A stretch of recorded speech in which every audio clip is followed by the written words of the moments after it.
Desejamos que Deus, em sua infinita graça, possa conceder a todos os irmãos e a todos nós um tempo maravilhoso enquanto nós nos paramos aqui em torno das Sagradas Escrituras para termos um momento de meditação.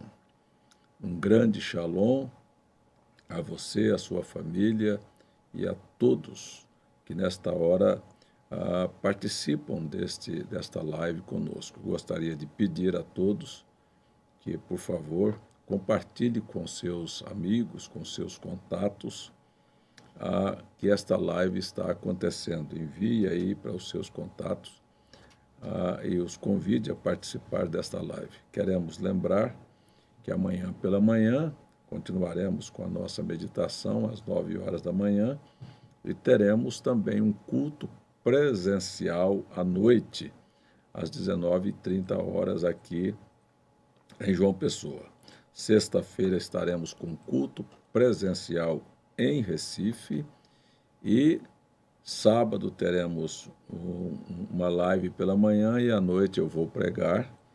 E sexta-feira, então, o culto será transmitido de Recife. Domingo teremos 2 cultos presenciais, um às 9 horas da manhã em João Pessoa e o outro começando às 5 da tarde em Recife. Então, os irmãos estão avisados destes acontecimentos. Campina Grande continua com as portas abertas aos sábados e domingos para que os irmãos possam ir ter um momento de oração, levar seus dízimos e suas ofertas, como também Brasília. Acho que essas coisas estão claras, né? Brasília também está sábado e domingo aberto para a visitação de oração e de irmãos que querem levar suas contribuições. Nós queremos lembrar que as demais localidades, como Natal, Maceió tivemos ontem a prorrogação para mais 8 dias de fechamento. Então, a gente não tem nenhuma definição com relação a Maceió. Brasília, esperamos que haja alguma abertura a mais para nós recomeçarmos. Espero que o mês de julho nós possamos estar atendendo todas as localidades. Os irmãos do interior do Pernambuco, a igreja de Vitória, de Carpina, de Passira e de João Alfredo, no sábado, já iniciamos o nosso programa de evangelismo. Então, haverá, de alguma maneira, culto presencial em todas essas localidades, Vitória, Passira, Carpina e João Alfredo. Quero pedir aos irmãos que vamos nos esforçar para estarmos juntos. Haverá equipe se deslocando daqui de João Pessoa para atendê-los. Então, vamos fazer força também para estarmos juntos nestes cultos presenciais, começando neste sábado pelo interior do Pernambuco. Aos irmãos de Manaus e Boa Vista, querendo o Senhor, se houver uma abertura, teremos no mês de julho pelo menos uma visita, e não é ainda a campanha evangelística, mas estou orando para que Deus nos dê uma oportunidade para algum obreiro ajudar vocês, tanto de Boa Vista como de Manaus. Eu já pedi que os irmãos de Boa Vista mandassem pelo menos aí no chat aí, alguma comunicação falando que estão ouvindo ou estão acompanhando os cultos aí pela internet.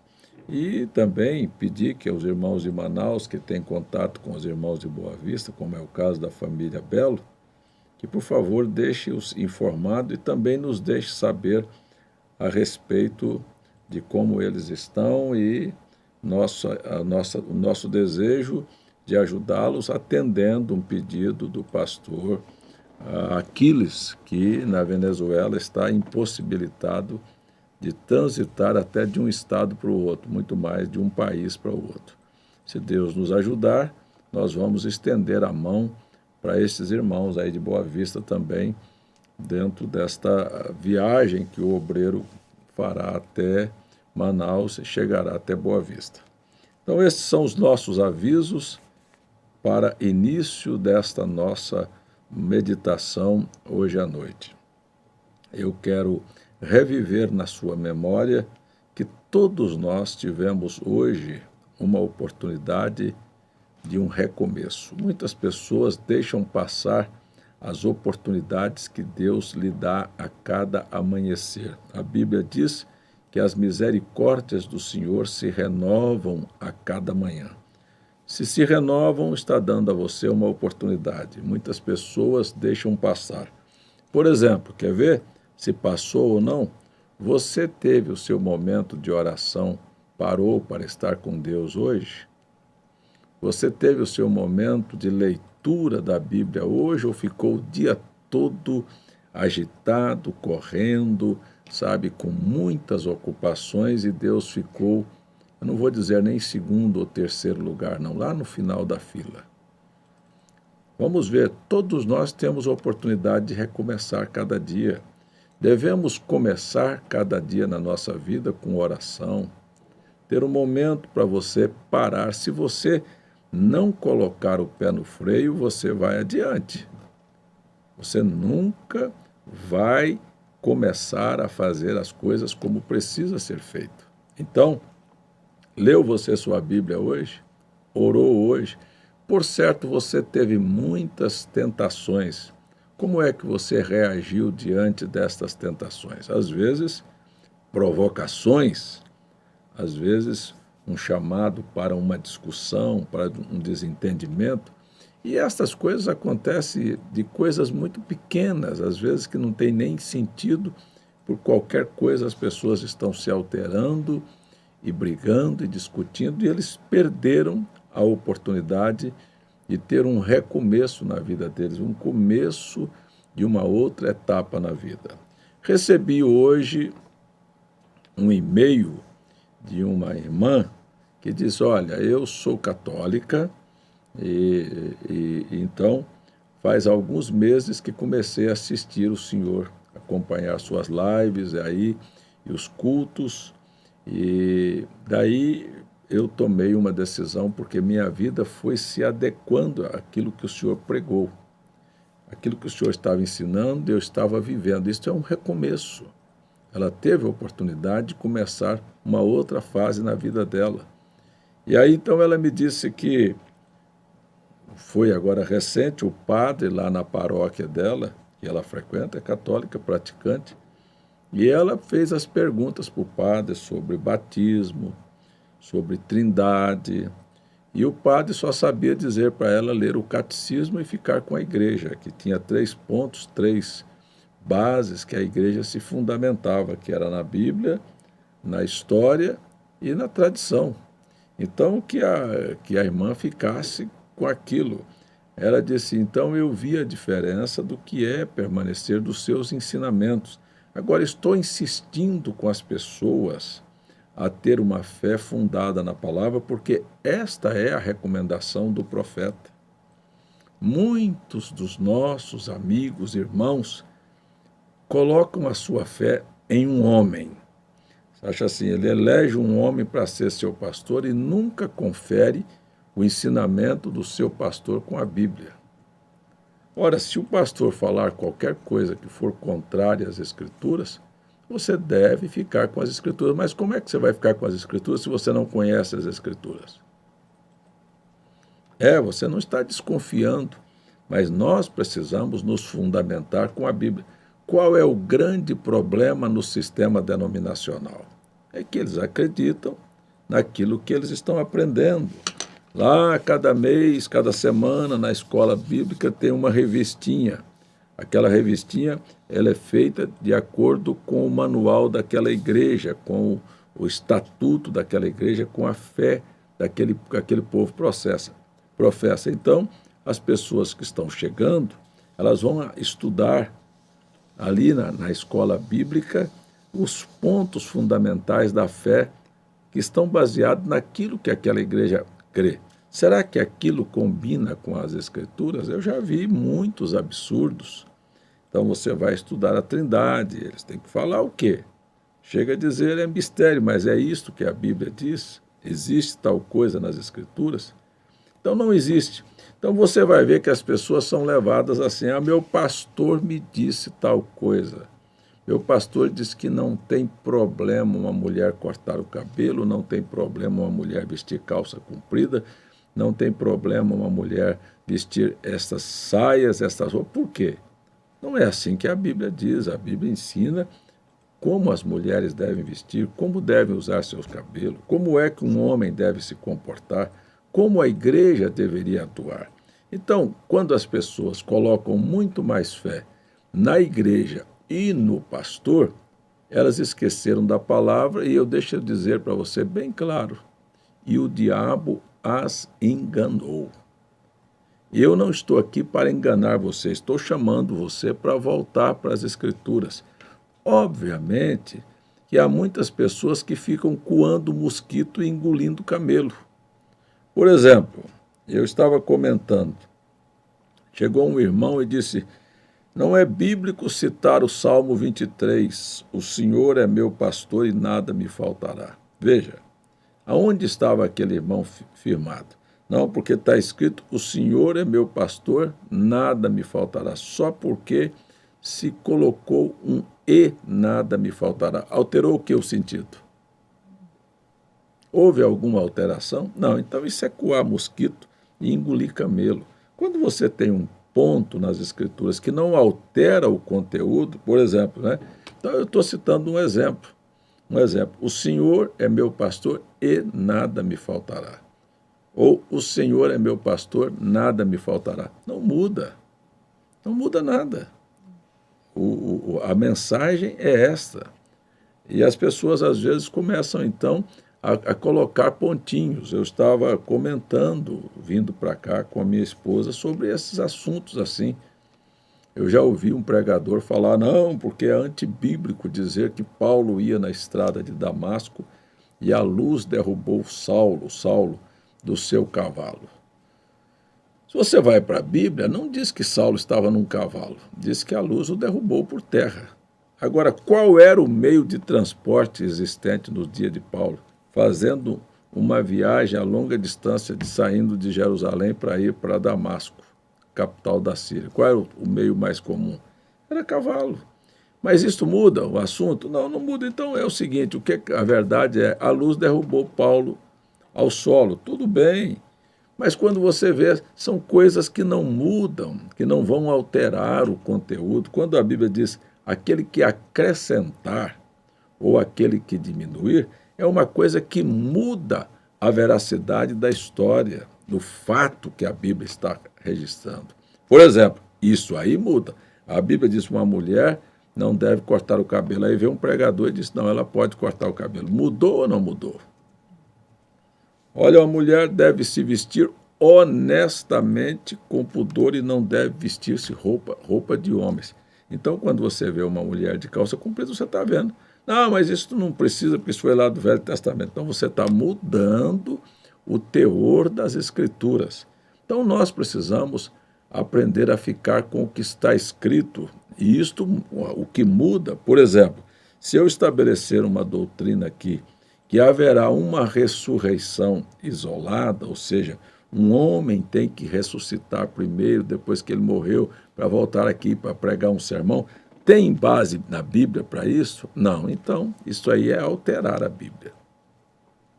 Se eu disser para você que nós temos diante de nós todos os sinais da vinda de Cristo, pode até ter tido um sinal no céu, mas se eu disser que aquilo é a vinda literal de Cristo, eu estou mudando o sentido das Escrituras.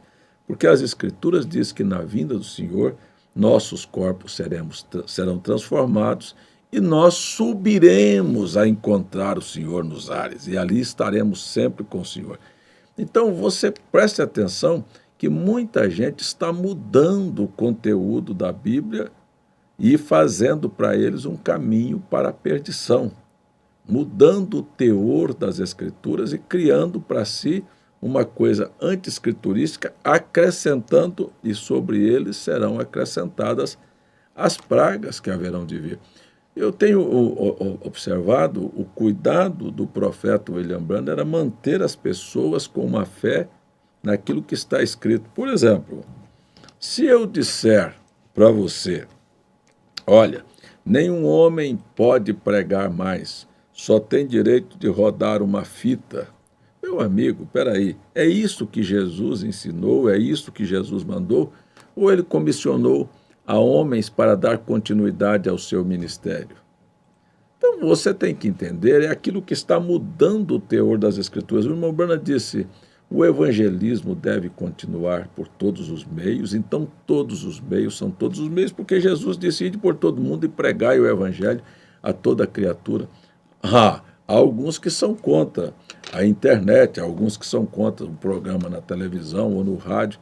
Olha, os meios são todos os meios, a distribuição de um folheto é válido, a visita a cultos nas praças, válido, vai aos presídios, válido, sabe? Há um convite pessoal, válido, um link que é compartilhado é uma forma de evangelismo, válido.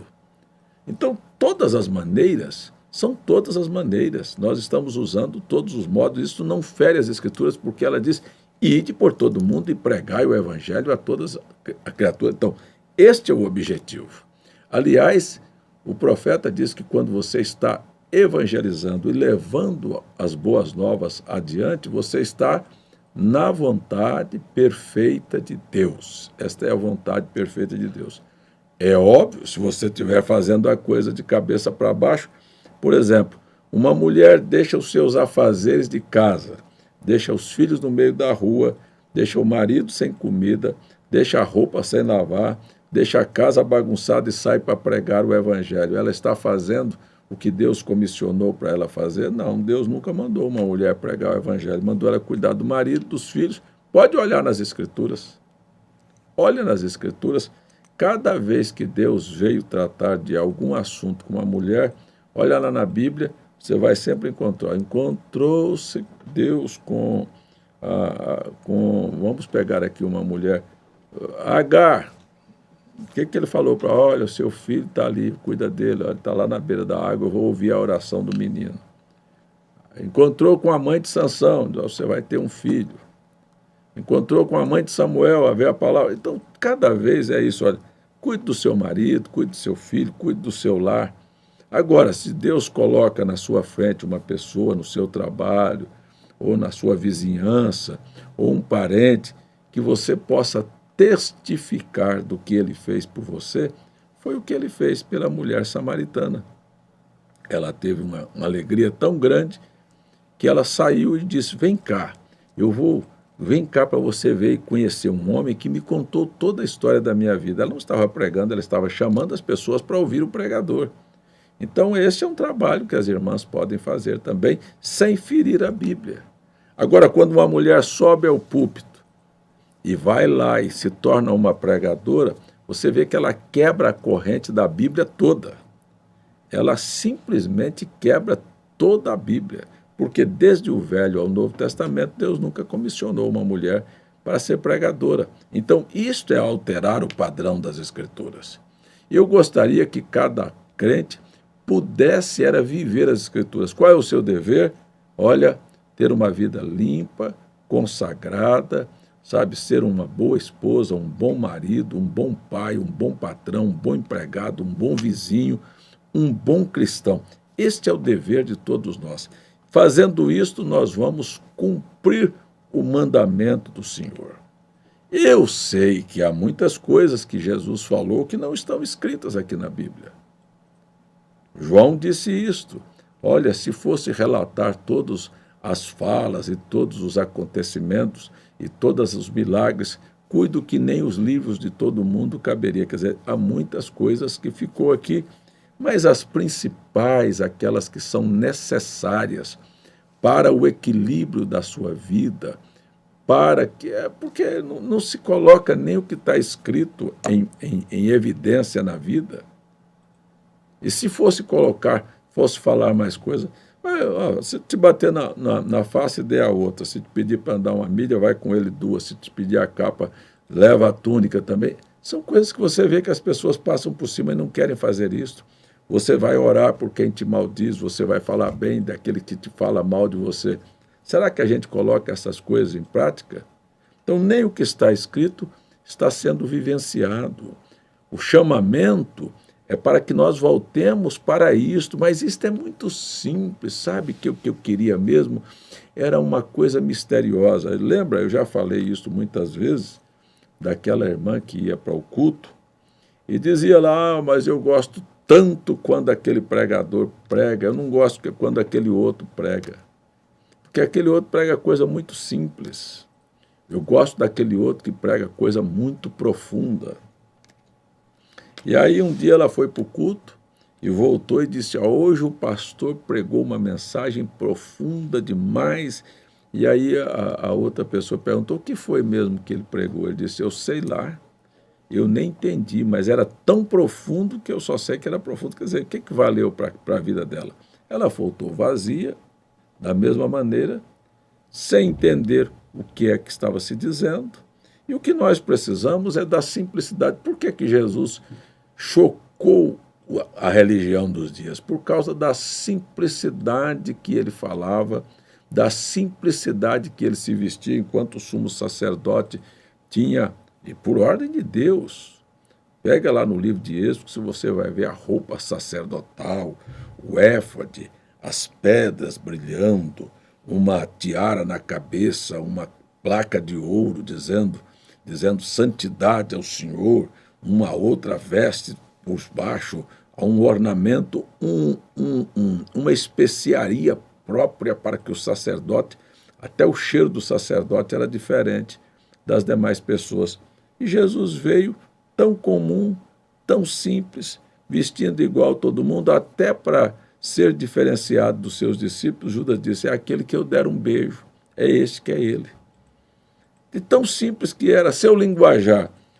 A linguagem oficial de Jerusalém era o hebraico, mas a linguagem que se falava na Galileia era o aramaico, era uma linguagem muito simples, usada, até foi difícil para a tradução da Bíblia, porque as expressões do aramaico era o povão que falava, mas o sacerdote falava hebraico, falava de uma maneira muito polida, e as pessoas estão atrás disto, atrás de mistérios, atrás de coisas que são, sabe, cheias de formalidades, mas as coisas necessárias são as coisas simples. Foi isto que fez com que muitos pastores até se escandalizassem com o irmão Branham, porque enquanto eles pensavam que o irmão Branham ia para um culto tratar de assuntos PhD, LLD, de gente que foi formado, doutorado, queriam saber sobre teologia, e o profeta não conhecia isso, ele sabia contar a história do ovo que foi colocado debaixo da galinha para ser chocado. Isso ele sabia dizer que é assim, e que quando a águia subiu lá, que a mãe chamou para poder sair do galinheiro, ela não ficou olhando como muita gente hoje, viu? Isso é uma vergonha. Como muita gente olha assim, ó, já pensou a águia, subiu em cima do topo, deu uma voada mais alta do que a galinha, olhar para a galinha e dizer assim, eu não sou como você não, viu? Eu dou conta de voar. Então, eu não sou denominacional não, eu sou da mensagem. Que mensagem? A águia, daqui um pouco, ela dá um pulo e bate as asas e diz, olha, a Bíblia é para mim, as promessas de Deus são minhas, vocês são galinhas, vocês não valem nada. Não é esta a intenção. Ela simplesmente estava vivendo uma coisa que ela era. Deixa Deus te elevar a um nível de fé mais alto. Você nunca vai se considerar mais espiritual do que ninguém. Deixa Deus te colocar nas alturas, você vai continuar sendo uma pessoa humilde. Por quê? Porque aquilo é você. Então Paulo disse, pela graça de Deus, sou o que sou. Ele era apóstolo e doutor dos gentios, mas ele não estava lá estufando o peito. Muito pelo contrário. Muito pelo contrário. Nem a igreja de Jerusalém reconhecia quem ele era. Mas ele continuou fazendo o seu trabalho porque ele sabia para o que foi chamado. Nós fomos chamados para viver uma vida limpa, viver uma vida consagrada. Fomos chamados, não foi para envergonhar o nome de Jesus e nem a mensagem que professamos crer. Eu acho que esta é uma oportunidade para a gente voltar a falar sobre recomeço. Eu hoje de manhã falei, as pessoas voltaram para Israel para fazer o quê? Para chegar lá e dizer que são gays? Para chegar lá em Israel e dizer que são festeiros, bagunceiros, modernos, que vão para a praia? Hein? Ou aqueles que foram para Israel dentro do verdadeiro propósito de adorar a Deus, de voltar lá no Muro da Lamentação e chorar por não ter um lugar para adorar a Deus. Este é o povo. Ou voltaram para Jerusalém para ser os grandes pensadores intelectuais e fazerem grandes armas poderosas para destruir a si próprio. Não é esse o objetivo. Então, quando carregamos a Bíblia, quando nos tornamos cristãos, para que somos cristãos? Viemos para abençoar o mundo, somos adoradores, queremos que as nossas vidas honrem. Não deixe a sua vida... Olha, eu fui para o Evangelho, eu fui para a mensagem, para sujar a mensagem. Não faça isto, meu irmão. Não dê este prazer para Satanás. E também aprenda quem é você, que você foi chamado para estar assentado em lugares celestiais, a tomar posse das promessas de Deus. Não é para ser arrogante, mas entenda que se tem uma Bíblia, ela foi escrita para você. Se Deus mandou um profeta, foi para você. Se Deus mandou um pastor, sabe, os verdadeiros pastores são enviados como presentes, dádivas de Deus para o povo, para alimentar a alma das pessoas, para poder fortalecer você, para você ser a expressa imagem de Deus aqui na terra. Agora, se um pastor usa mal o seu ofício e não sabe se comportar e ser exemplo do rebanho, é uma coisa triste. Então nós temos aí, você sabe, como eu estou dizendo, voltaram, mas para que finalidade? Vamos fazer o seguinte, a oportunidade é minha e é tua, de nós termos um recomeço. Deixemos as coisas que para trás ficam, prossigamos para as que estão diante de nós. Amanhã haverá um novo dia e uma nova chance para você ser um cristão melhor do que você foi hoje. Não perca esta oportunidade. Vou repetir, não perca a oportunidade. Levante amanhã, dobre os seus joelhos, leia a sua Bíblia, esteja em vigilância, qualquer coisa que te chame para sair da palavra, mantenha-se equilibrado, mantenha-se uma vida firme em Jesus. Ei, deixa as rodinhas dos amigos, deixa o celular de lado.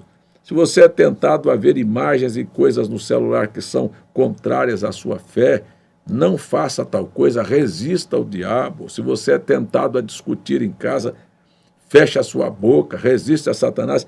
É uma oportunidade para recomeçar. E, se você quer ter uma vida próxima de Deus, a minha recomendação não pode ser outra. O pássaro precisa de 2 asas, oração e leitura da palavra. Sem estas coisas, você não vai a lugar nenhum. Crente que não lê, que não ora, que não jejuma e que não resiste ao diabo, ele é um fracassado. É por isso que nós temos muita gente fraca na fé. Aqui hoje, na nossa região, no Nordeste do Brasil, muitas pessoas estão envolvidas com uma festa junina. Eu quero saber para onde isto vai te levar. Que alegria São João vai te trazer? Hein? Abandonaram Jesus, deixaram lá no canto. Nem foi lembrado. Estão fazendo o quê? Qual é a celebração? Celebre a bênção de você estar na presença de Deus. Se envergonhe de deixar Jesus ao lado aí, de lado, e você está prestando atenção em outras coisas.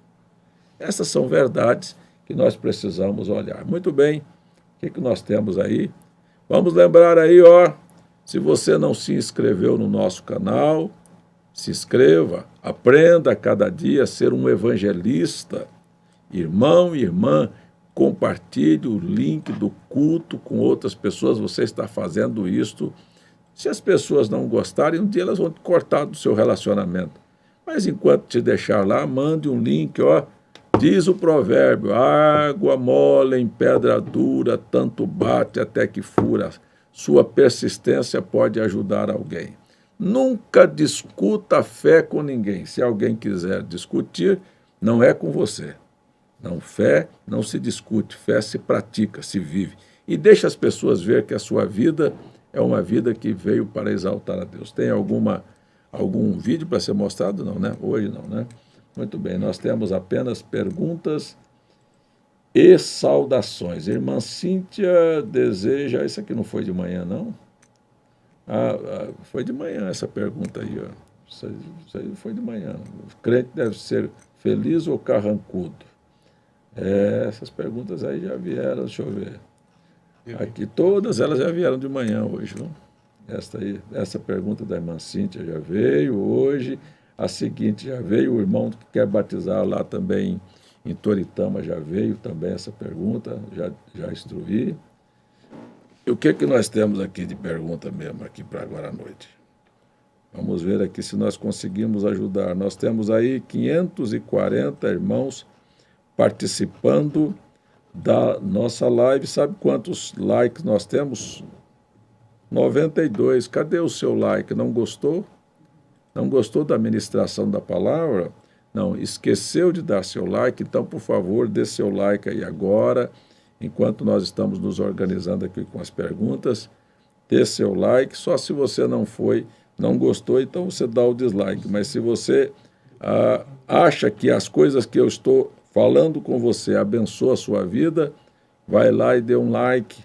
E isto vai fazer com que o próprio YouTube divulgue os nossos cultos aqui, para que nós tenhamos mais espaço para levar adiante esta mensagem, né? Agora já temos com 378, mas temos 545 pessoas assistindo aqui ao vivo agora. Está faltando muito like aí. Vamos voltar aí para os nossos likes aí, então, não é? Muito bem.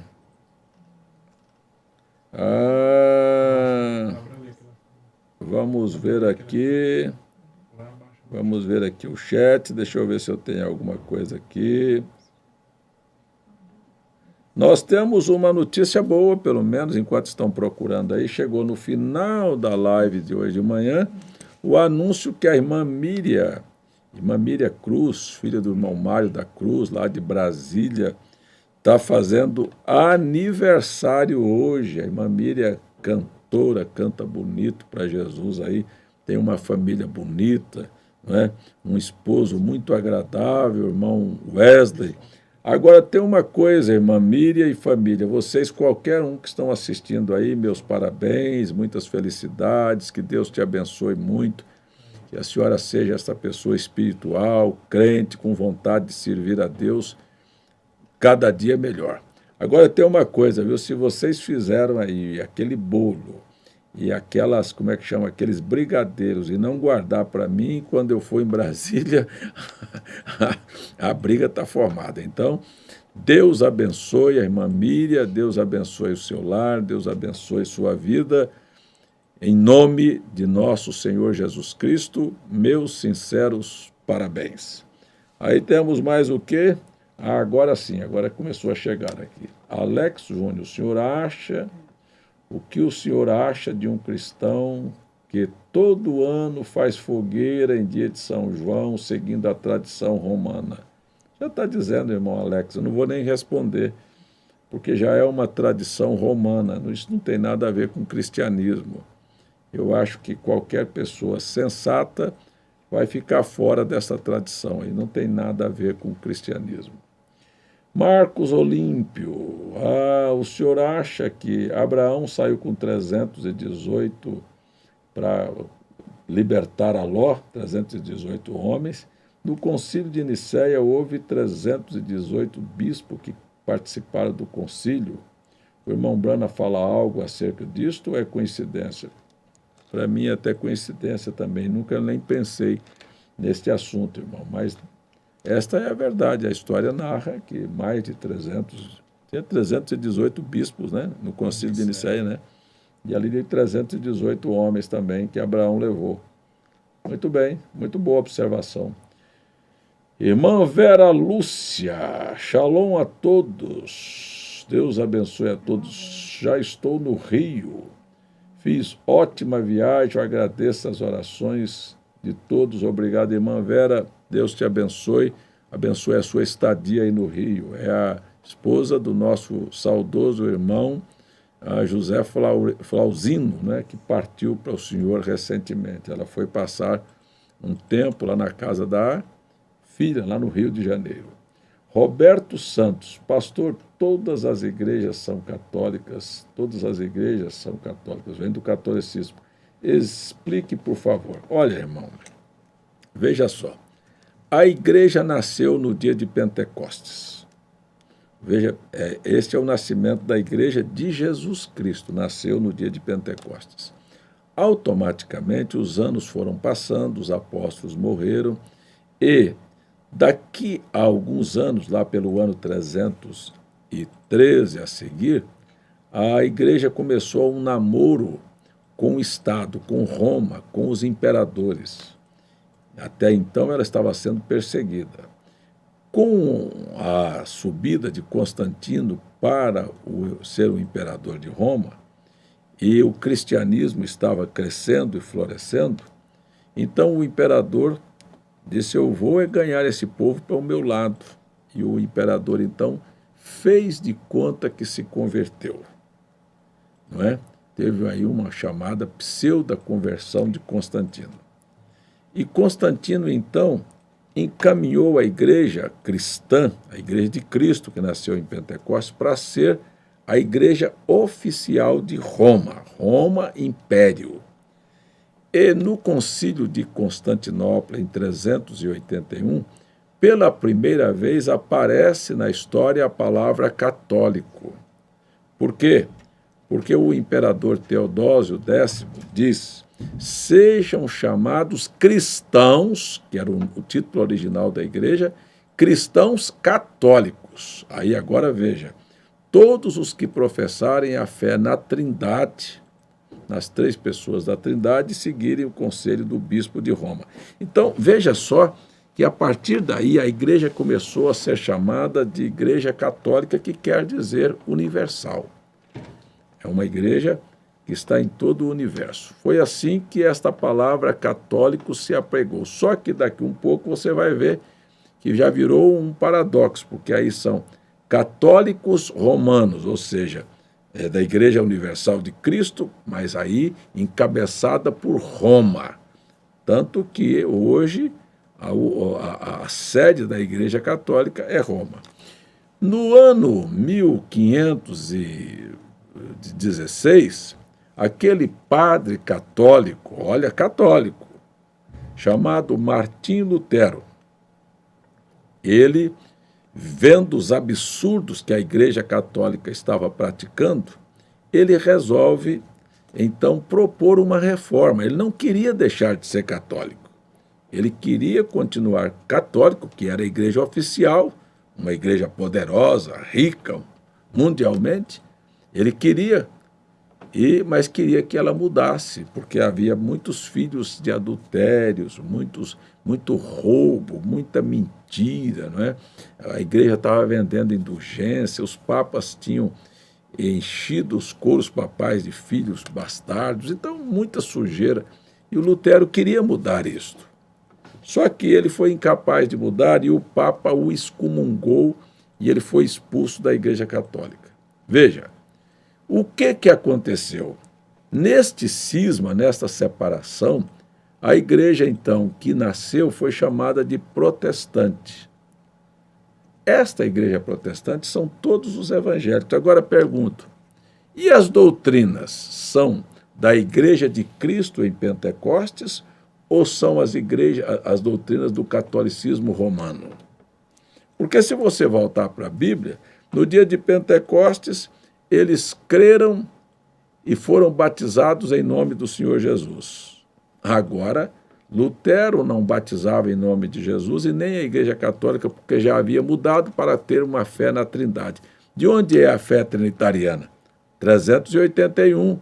Sejam chamados cristãos católicos todos aqueles que confessarem a fé na Trindade. Então, todo esse sistema denominacional procedeu assim, sistema evangélico, essas igrejas, ó, saíram de Lutero veio Calvino, que é o pai dos presbiterianos. Aí vem Wesley, que fez a reforma lá na Inglaterra para os metodistas. Depois vieram os pentecostais, todos eles carregando a mesma doutrina. Então, na verdade, elas são igrejas com nomes diferentes, mas todas elas carregam o conteúdo doutrinário do catolicismo.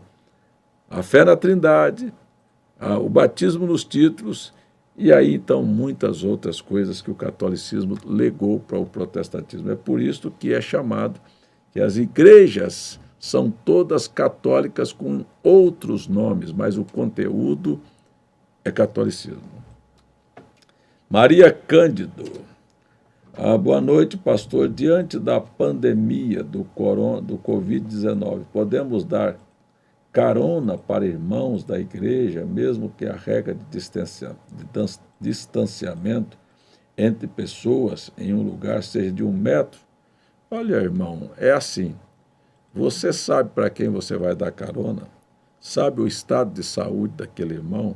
Aquele irmão vai entrar dentro do seu carro, se vai ficar uma aglomeração, é melhor você não dar. Se você também tiver cisma, né, tiver assustado, com medo daquilo, é melhor você não carregar. Então, eu diria que manter o distanciamento é uma proposta do governo que deve ser respeitada.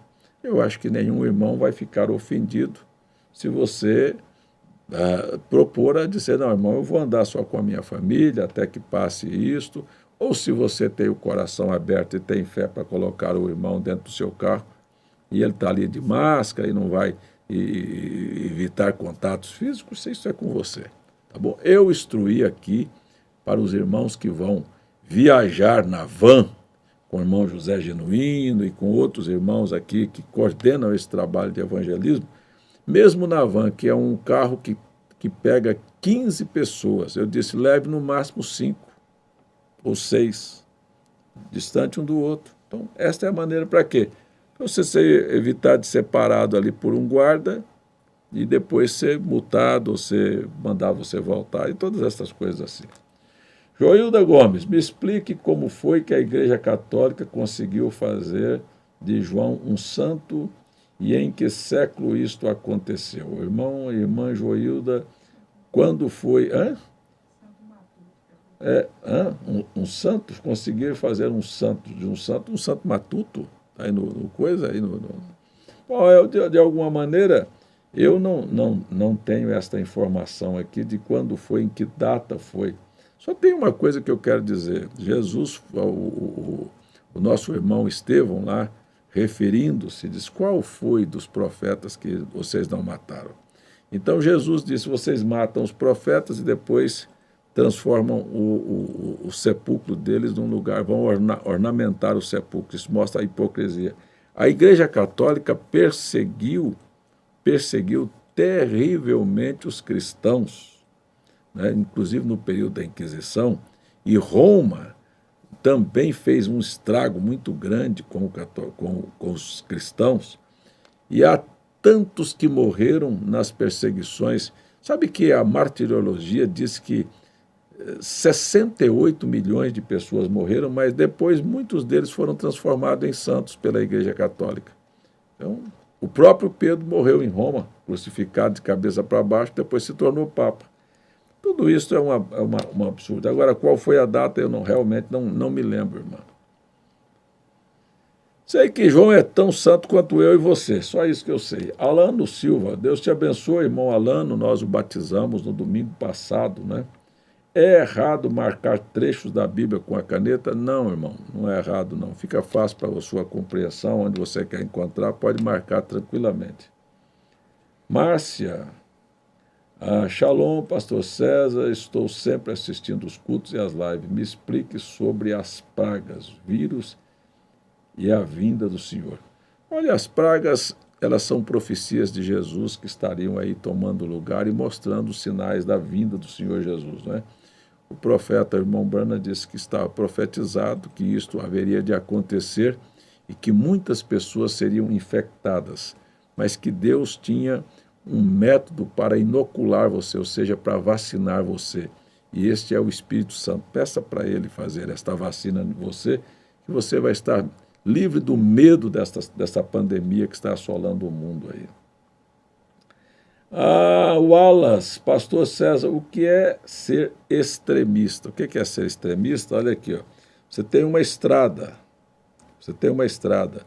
Aqui tem um lado esquerdo, aqui tem um lado direito. Esse aqui é o extremo. Quando você está aqui neste cantinho aqui, é um extremo. Aqui neste outro, é um extremo. Aqui no meio, é o centro. Então, o extremismo é você estar ou de um lado ou do outro.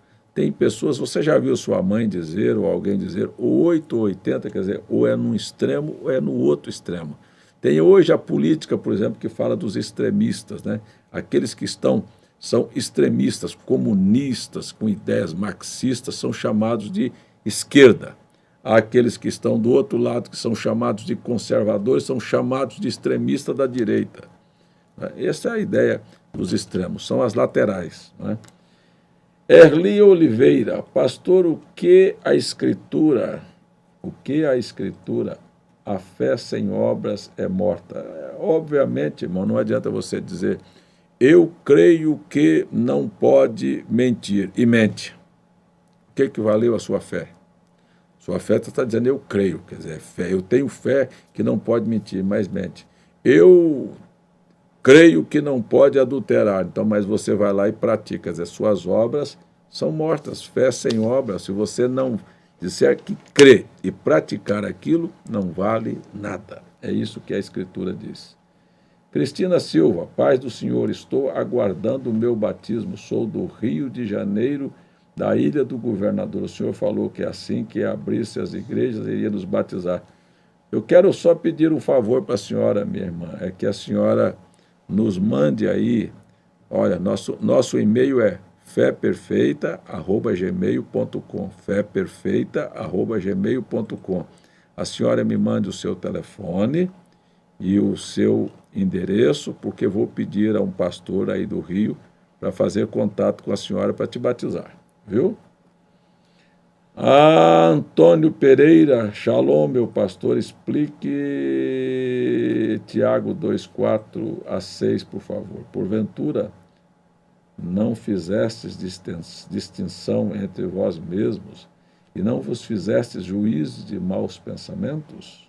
Ouvi, meus amados irmãos, porventura não escolheu Deus os pobres deste mundo para serem ricos na fé e herdeiros do reino que prometeu aos que o amam? Olha, a primeira coisa que eu quero falar, mas vós desonraste o pobre, porventura não os oprime os ricos e não vos arrastam aos tribunais?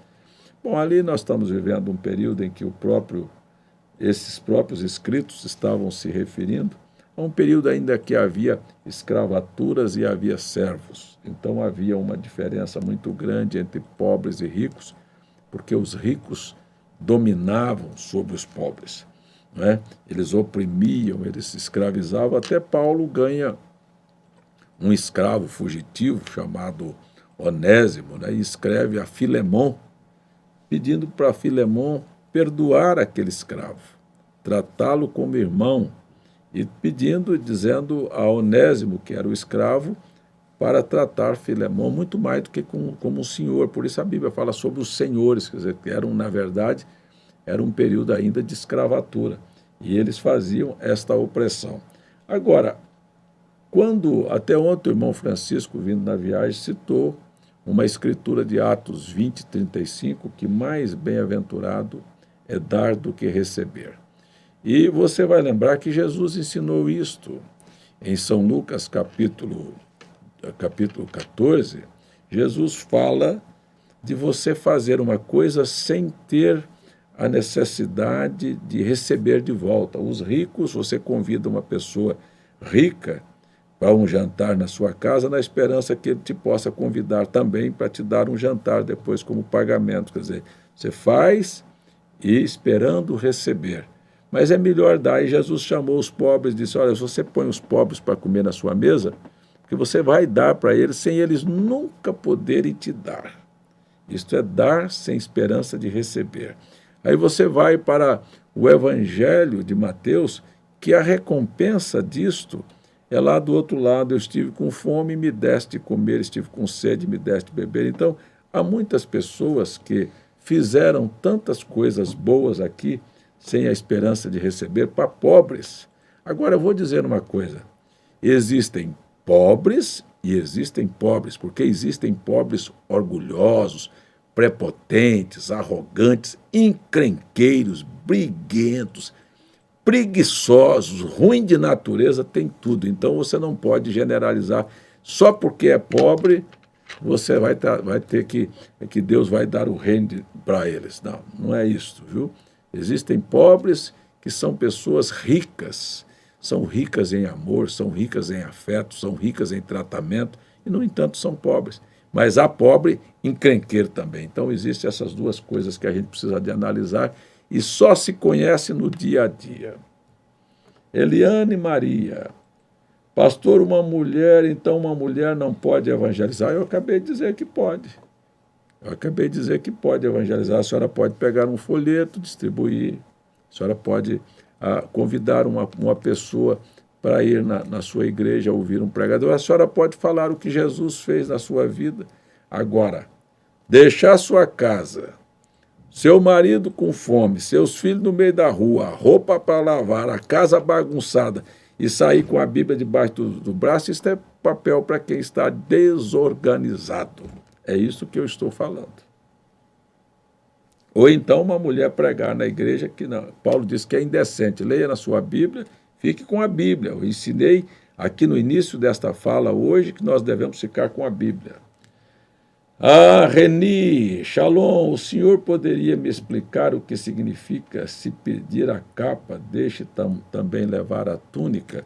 Sabe, é quando a gente tem uma coisa, sabe, e não vai brigar por aquilo. A pessoa vai... Há muitas ocasiões na nossa vida que nós somos tentados a reivindicar direitos. Se Deus disse assim, já te levou isso, deixa eu levar o outro também, não se preocupa não que tem Deus para te dar muito mais. É isso que quer dizer. Pecado voluntário é também pecado imperdoável? É, o pecado voluntário é imperdoável. Você já pensou, você sabe, eu sei que é pecado matar, eu vou matar ali, mas Deus me perdoa? O que é que você acha que isso vai ser perdoado? Não. Agora, você estava numa briga ali, entrou numa confusão e sem querer você fez uma coisa, você sai de casa sem querer fazer o mal e daqui um pouquinho você se mete numa confusão sem querer. Então isso aí é que é pecado, que é perdoado. Você erra e volta e pede perdão e Deus sabe que você não estava naquilo. Mas premeditar, vou roubar, vou matar, vou adulterar, vou marcar um encontro aqui, telefona, fica trocando olhares e tal... Isso aí você vai ver que daqui um pouquinho você não tem perdão para isso. O Everton, pastor, o cajado que se transformou em serpente, foi o cajado de Arão ou de Moisés? O de Moisés. Deus deu lá para Moisés, lá no monte. Arley, né? Irmão Arley Henrique, lá de Birigui. Explique Isaías 65, verso 19 e 20. Exaltarei em Jerusalém e me alegrarei. Olha, irmão, eu vou até exaltarei em Jerusalém, me alegrarei no meu povo, e nunca mais se ouvirá nela voz de choro, nem voz de clamor. Não haverá mais nela criança de poucos dias, nem velho que não cumpra os seus dias, porque o menino morrerá de 100 anos, porém o pecador de 100 anos será amaldiçoado. A explicação mais plausível para isso aí é: este será o período do milênio. Aí você diz, mas haverá morte no milênio? Sim, haverá. O restante das nações que vão passar por milênio vai cumprir neles estas escrituras. Sabe quem não vai morrer no milênio? Quem tem o corpo transformado, que foi no arrebatamento, a noiva de Cristo. Essa nunca morrerá. Pastor César, quando vejo algum irmão fazendo algo errado, devo apenas orar por ele ou devo explicar para ele que aquilo é errado? Olha, faça isto, você estará cumprindo o que Jesus disse. Quando você vê seu irmão errado, vá a ele.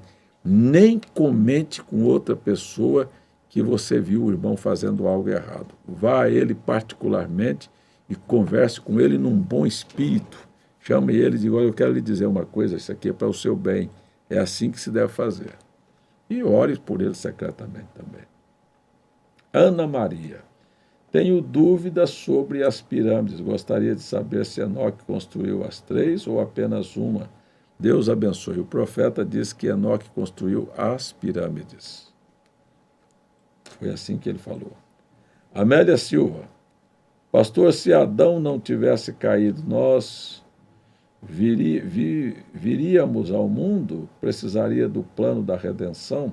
Pois é, tudo isso estava dentro de um programa. Deus queria mostrar para você que ele era bom. Mas só há uma maneira de mostrar que é bom. É quando existe o mal.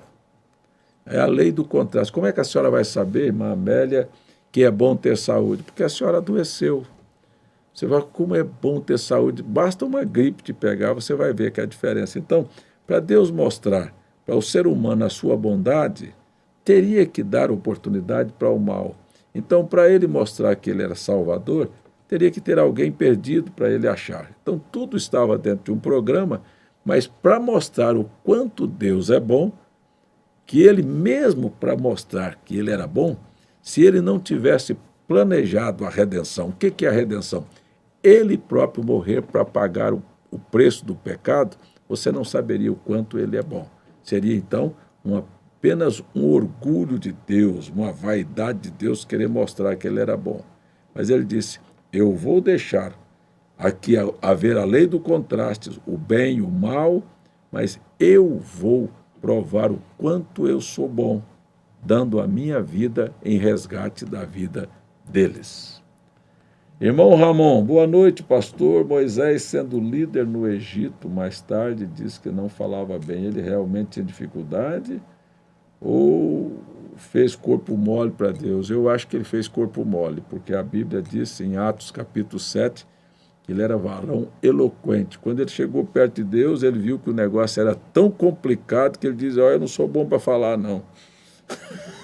É porque era muito pesada a missão. Arranje outro. Deus falou, não, seu irmão vai com você, vai dar tudo certo. Irmã Elizabeth Alexandre, eu quero que a senhora agradeça aí essa garotada bonita da senhora pelo presente que me mandaram. Não precisa mandar, viu? Deus abençoe e recompense vocês.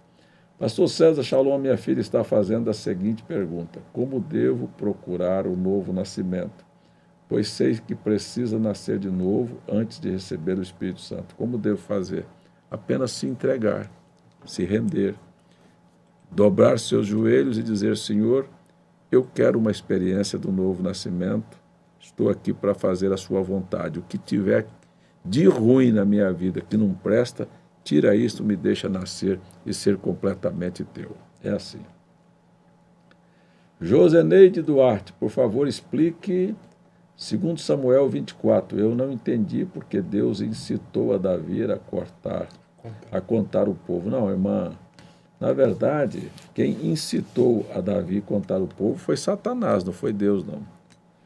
Viu? Satanás incitou a Davi. Davi foi advertido para não fazer aquilo. Mas ele fez por desobediência, porque ele queria saber quantas pessoas estariam com ele para a sua disposição nas guerras. E Deus não gostou, porque Deus era o general de guerra dele. Rebeca Santos, Shalom, cultos fora da palavra é destinado a Satanás? Olha, veja aqui, Deus tem um método para receber a adoração. Por exemplo, o culto de Caim, Deus não recebeu, alguém recebeu. Alguém faz questão que você erre no seu culto para que Deus não receba. Por isso devemos adorar a Deus em espírito e em verdade, porque aí não sobra lugar para Satanás. Espírito, estar em conexão com Deus. Verdade, segundo a sua palavra. É assim que devemos ser.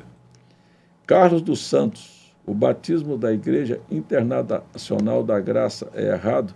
Internacionalmente errado, irmão. Viu? Está correto? Não, é errado, né? É errado.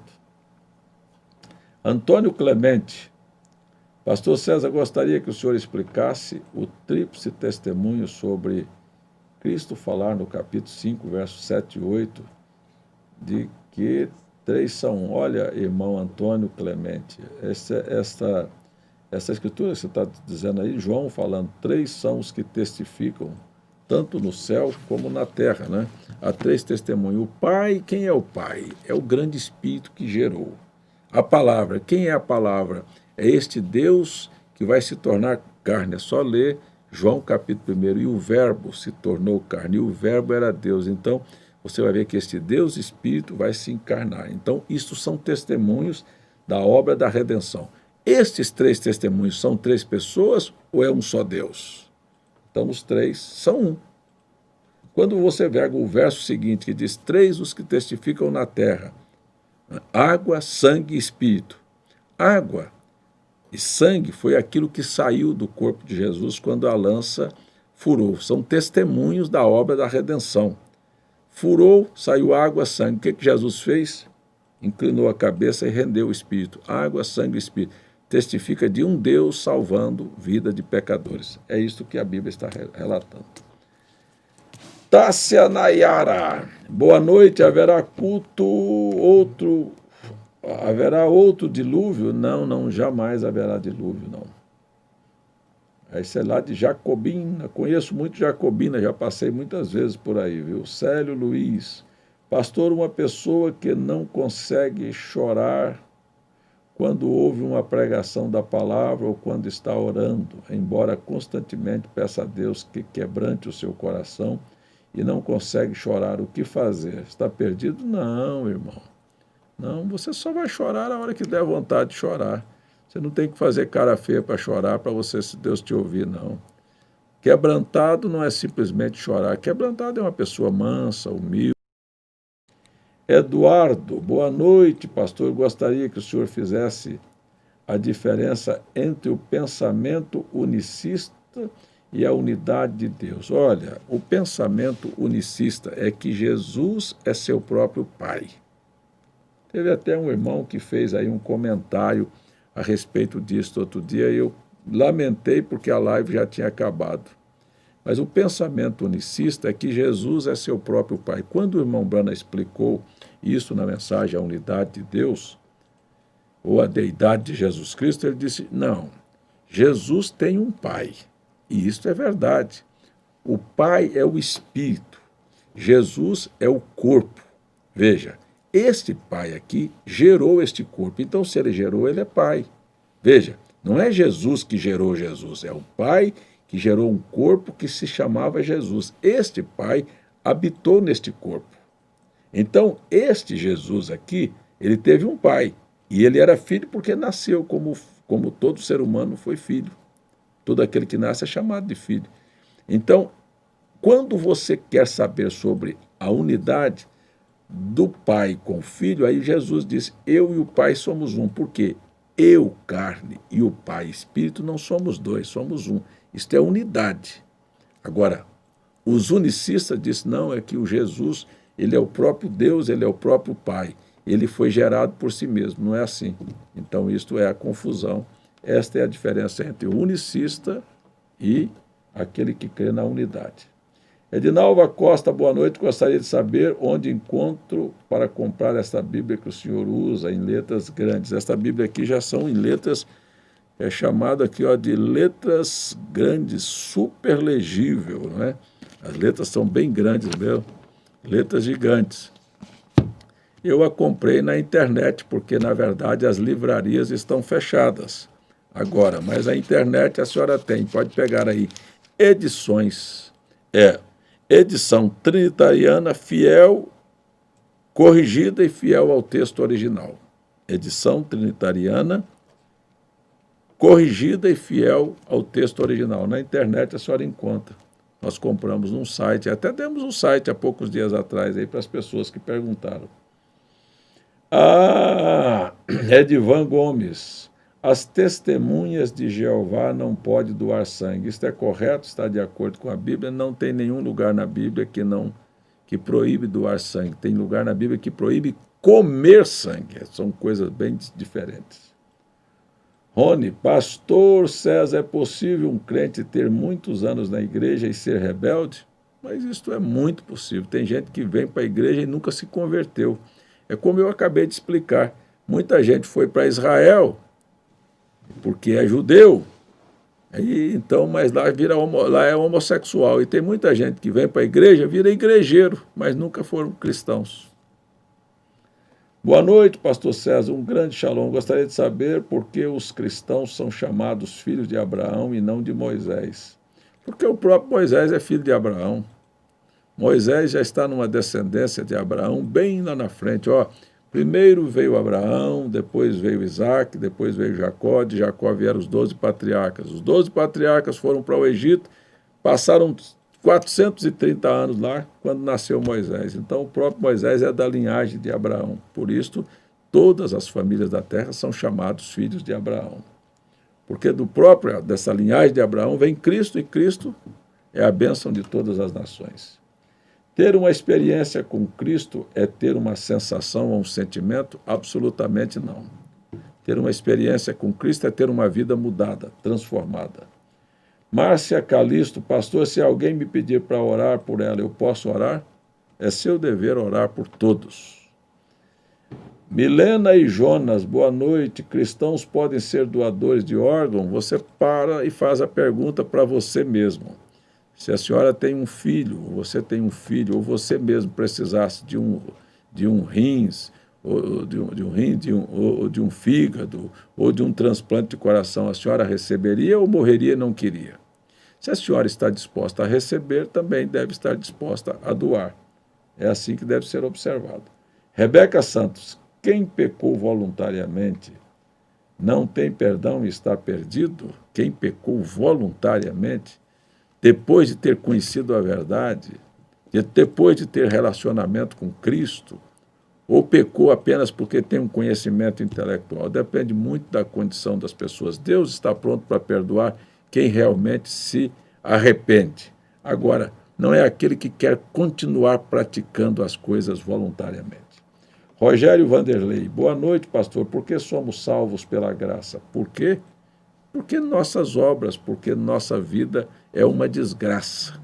Nós erramos desde pequeno, já começamos a dar birra, puxar cabelo dos outros, roubar o brinquedinho dos outros, já estamos condenados. E então, se não fosse a graça, o próprio Deus ter vindo para tomar o nosso lugar e nos representar como perfeitos, nós todos estaríamos perdidos.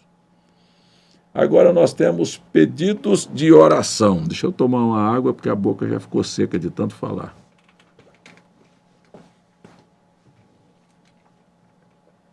Hein? Pedido de oração. Maria de Fátima, Deus abençoe meus irmãos em Cristo, peço oração por minha família. Elias Santos, peço oração em favor da minha família. De Jair Ferreira, peço oração pela minha família, pela minha tia Nádia França, que amanhã entra na sala de cirurgia por conta de um aneurisma cerebral. Que Deus ponha a mão dele sobre a mão dos médicos, irmão. Alzemiro Ribeiro, Shalom, aqui de Leblon, de Regis, Santa Catarina. Deus abençoe. Agradeço pela oração que o Senhor fez por mim. Não tenho mais dor nenhuma. Deus te abençoe, irmão Alzemiro. Fabiola Santos, estava com insônia insuportável, mas através de suas orações nas lives, estou curada. Deus abençoe você, minha irmã. Isabel Amaral, sou de Manaus e gostaria de agradecer a Deus por ter me presenteado com a fé perfeita. Deus te abençoe, irmã. Edna Ferreira e família, peço oração por uma dor na coluna. Deus abençoe ricamente. Márcia Henrique, peço oração por minha mãe, por meu pai, por meu filho, pelo meu esposo, né, por Felipe, né, pelo esposo e por todos aí da família. Deus abençoe. Josi Alves, oração pela conversão de um parente. Renê Araújo, oração por mim e pelo meu filho Cauã, Nara Batista de Campina Grande. Peço oração em favor da minha família. Deus é infinitamente maior. Vânia Lima, agradeço as orações do pastor César e dos irmãos que oraram pelo irmão Valdir de Recife. Ele estava com depressão há umas 3 semanas atrás, mas Deus o curou completamente. Deus é maravilhoso. Luzia Faustino, oração pela minha nora que não pode engravidar. Poder ela pode, é só crer que Deus vai fazer engravidar. Lúcio Silva, tenho vontade de viver uma vida com disciplina e cumprir uma rotina diária com Deus, mas tenho falhado em prática esta rotina com Deus. Me ajude através da oração. Vamos para todos a ter um momento especial em sua presença. Vamos fechar nossos olhos. Quero pedir mais uma vez, se você não deixou o seu like, deixe o seu like. Se você não é inscrito no nosso canal, se inscreva, participe conosco regularmente, recebendo as notificações dos cultos e das lives. Vamos fechar nossos olhos e pedir que Deus nos abençoe neste momento de oração. A primeira coisa que você deve fazer quando fechar seus olhos é pensar em Jesus. E a coisa seguinte é pedir que Ele seja misericordioso com você. Se você está apresentando alguém, se seu nome não foi colocado aqui, mas você é lembrado nesta hora, eu vou orar por todos que estão pedindo e todos que estão participando. Você, nesta hora, feche os seus olhos comigo. Você pode abrir sua boca e dizer: Jesus, tenha misericórdia de mim. Jesus, tenha misericórdia do meu parente. Jesus, tenha misericórdia desta situação. Eu venho com estas pessoas, Senhor, em tua santíssima presença. Na verdade, nenhum de nós merecemos receber nada do Senhor, mas tuas misericórdias são de geração a geração. E eu oro, Pai, que o Senhor estenda a mão a favor de cada pessoa e diga uma só palavra, e o quadro será revertido. Eu não conheço a necessidade da maioria das famílias que são solicitadas aqui em oração, mas eu sei que o Senhor conhece o detalhe da vida de cada um. E a minha oração é esta: seja misericordioso, cure os enfermos, liberte os oprimidos, solucione os problemas, entra, interfira na alma, dê o novo nascimento a quem precisa, dê conversão, abra o entendimento para que as pessoas possam compreender as Escrituras e dê a cada um força para viver uma vida diária que honre e louve o teu nome, Senhor. É assim que eu me coloco. Peço pela noite, pelo descanso, agradeço pelo dia, pelo alimento, pela saúde, pelo companheirismo, pela paz, pela felicidade, pela guarda, pela proteção, pelo livramento, pelo teu Espírito que está conosco. Guarda-nos em teu nome, entregamos todos nas tuas mãos e pedindo que o Senhor ordene aos poderes de Satanás a deixar a vida e o lar das pessoas, no nome de Jesus Cristo. Amém. Muito obrigado pela sua atenção, pela sua participação e espero você amanhã às 9 horas da manhã. Que Deus te abençoe e te guarde no nome de Jesus Cristo.